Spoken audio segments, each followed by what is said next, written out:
Maracanã em silêncio. Então, para muita gente, o jeito foi se unir pelos bares no entorno do estádio. Aquele sentimento de tão perto, mas tão longe. Juntos no amor e na dor. A ansiedade do torcedor do Flamengo durou pouco, apenas 7 minutos. A reza mexeu com a fé. Santa fé. Apesar da vantagem no placar, a desconfiança transparecia. E ainda no primeiro tempo veio o gol de empate dos colombianos. A angústia ia aumentando a cada chance perdida. E assim se estendeu até o final da partida. O sonho de ver o Flamengo encaminhar bem a classificação às oitavas de final da Libertadores ficou para o próximo jogo. Esse foi o segundo e último jogo do Flamengo sem a presença da torcida pela Libertadores, ainda pela pena aplicada pela Conmebol.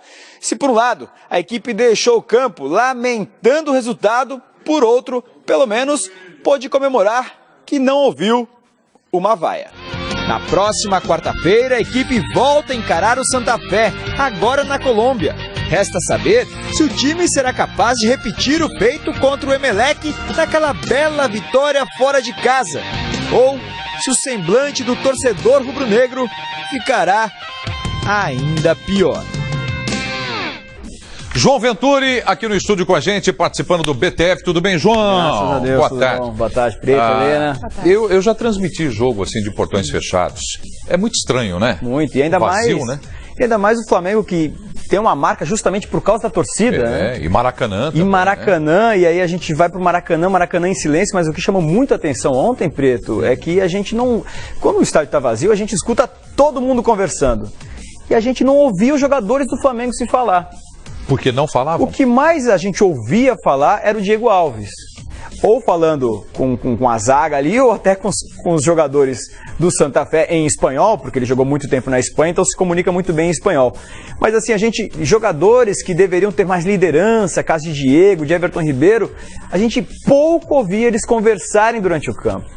Então isso até causou uma certa estranheza, a gente comentou isso durante o jogo. Assim, eu não escuto os jogadores do Flamengo falar. O Barbieri ficou exaltado, deu para ouvir o tom de voz dele? Em alguns momentos sim, a gente conseguia ouvir o Barbieri, mas a postura do Barbieri é uma postura muito mais tranquila, não é aquele técnico que fica pulando, gesticulando muito à beira do gramado, né? É um técnico mais sereno, mais tranquilo, também está começando o trabalho dele agora. A gente não ouvia o Flamengo gritar entre eles, se posicionar, corre, pega, marca, aperta. Isso é uma coisa que chamou a atenção, assim, quando o estádio está muito cheio, a gente quase não consegue ouvir, mas no estádio vazio, que dava pra gente ouvir, a gente ouviu muito pouco a comunicação dos jogadores do Flamengo. Bom, tá aqui o João Venturi contando pra gente como foi, né, o jogo Flamengo e Independiente Santa Fé no Maracanã com portões fechados. Acabou essa história agora, né? Acabou. Próximo jogo já portões abertos e aí eu acho que o torcedor vai compensar, né? Vai compensar, vou botar 200 mil torcedores no Maracanã. Ontem a gente ainda falou isso durante a transmissão.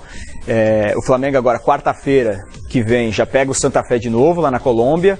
No dia 16 de maio, joga em casa contra o Emelec. E esse vai ser o primeiro jogo do Flamengo na Libertadores com a presença da torcida. Já tem mais de 25 mil ingressos vendidos para esta partida. Então a gente deve ter, claro, casa cheia, que dependendo do resultado lá na Colômbia, o Flamengo pode conseguir uma boa vantagem para se classificar às oitavas de final ou vai pro tudo ou nada nesse jogo em casa, né? Mas então dia 16 de maio é o reencontro da torcida com o time pela Libertadores.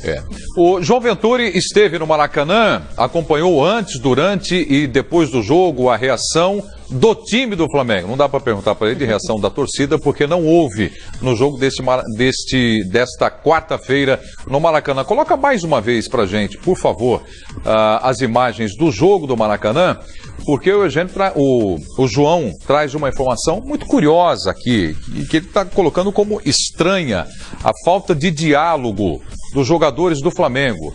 nós estamos vendo aí lances importantes. A Helena até fez a colocação, mas e o Barbieri, como é que se comportou no banco de reservas? E isso se deu depois que tomou o gol o time do Flamengo ou já quando rolou a bola no primeiro tempo, João? O Flamengo fez o gol muito cedo, né, Prieto? 3 minutos e o Dourado, 7 minutos e o Dourado fez 1-0. Até ali estava tudo certo. Até ali estava tudo certo e a impressão que eu tive é que o Flamengo achou que o jogo seria fácil. Porque o goleiro não estava bem, o goleiro não sabia sair em bolas aéreas e a impressão é assim, a gente vai fazer o segundo a hora que a gente bem entender. E eu até perguntei isso durante a zona mista, depois do jogo, se o Flamengo, de certa forma, subestimou o Santa Fé. Porque a impressão, o goleiro está todo atrapalhado e a gente vai fazer o segundo e o terceiro tranquilamente. E não foi o que aconteceu, né? Depois que o Santa Fé empatou, o Flamengo parou de jogar. E esse cara aí que cobrou essa falta, o Diego, na minha visão, ele não foi bem ontem. Principalmente no primeiro tempo, o Diego fez 7 cruzamentos, acertou 1. Esse aí, ó, o do gol do Dourado. Errou os outros 6. E foi só. É isso. E ele que perdeu a bola no gol que resultou no gol do Santa Fé.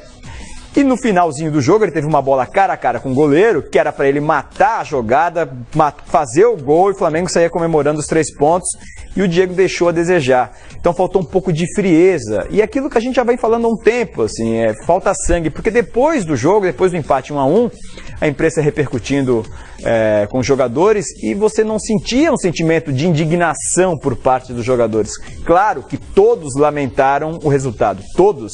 Não estou dizendo que eles não ficaram tristes, mas a impressão é que eles estavam conformados. A gente ainda tem chance, vamos buscar a classificação.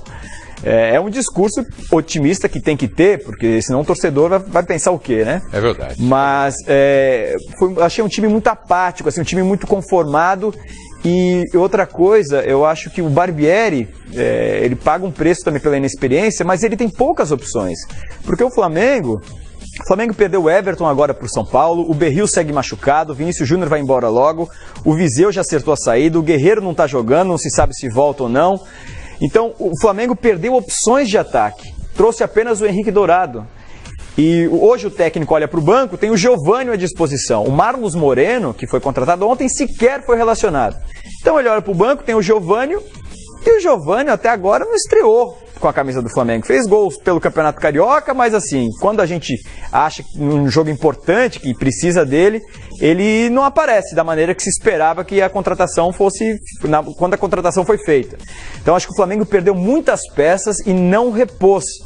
Isso é um problema muito sério que o Flamengo pode sofrer ao longo da temporada.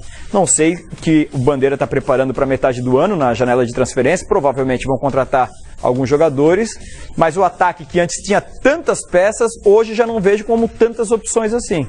E o Lincoln, coitado, ontem também pagou um preço, né? Bom, 1-1, Flamengo e Santa Fé na Libertadores da América. João Venturi, valeu, obrigado, trazendo pra gente aqui no BTF o clima desse jogo do Maracanã. Bom, vamos agora com o momento tático aqui do BTF com o Eugênio Leal. Vamos lá.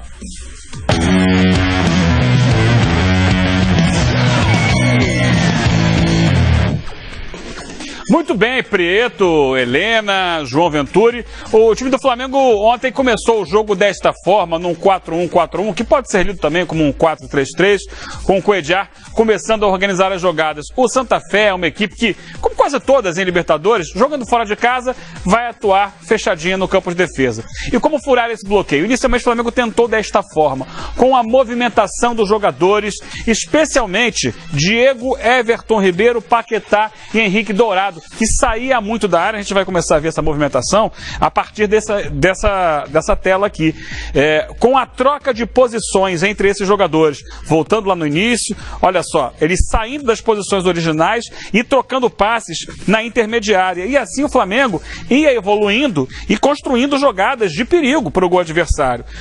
Não só o gol que saiu de um escanteio, mas outras situações aconteceram que o Flamengo não soube finalizar e transformar em gols. Isso aconteceu até por volta dos 20 minutos do primeiro tempo. E a partir daí, A gente não sabe exatamente se por algum relaxamento, se pelo desgaste físico, porque o Flamengo estava muito intenso nesse início de jogo, ou por uma melhor marcação, melhor encaixe da marcação do time adversário, o Flamengo parou de trocar essa bola no campo de ataque. Começou a buscar o quê? O lançamento, né? A bola comprida de um lado, a bola comprida do outro, que batia na defesa e voltava na maioria das vezes. Não deu muito certo essa tentativa do Flamengo de buscar os lançamentos. Aí saiu o gol do Santa Fé, o Flamengo sentiu um pouco, tentou voltar atrás, mas para o segundo tempo mudou tudo, né? Com as entradas promovidas pelo técnico do Flamengo, o Barbieri. Vamos reposicionar aqui o time do Flamengo a partir do segundo tempo. Ele saiu do 4-1-4-1 para um 4-2-3-1 e colocou em campo jogadores que não renderam exatamente o que se esperava. Entrou o William Arão no lugar do Everton Ribeiro. Essa substituição logo no início do segundo tempo. O William Arão passando a jogar então um pouquinho mais recuado do que jogava o Everton Ribeiro para liberar mais o Diego. Ele tirou também, eu não entendi porquê, o Henrique Dourado e botou o Lincoln. Se o Flamengo precisava ganhar o jogo, estava empatando, poderia até colocar o Lincoln junto com o Henrique Dourado no comando do ataque. 2 homens na área, o Flamengo começou a pressionar, mas não. E mais tarde ele faz uma outra modificação, ele coloca o Giovânio no lugar do Vinícius Júnior.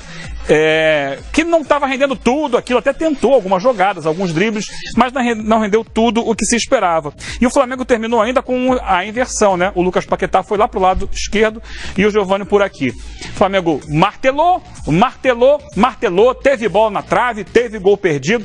Na verdade, não teve muita sorte, né? Porque deveria ter vencido o jogo, criou situações para vencer o jogo, mas isso não aconteceu.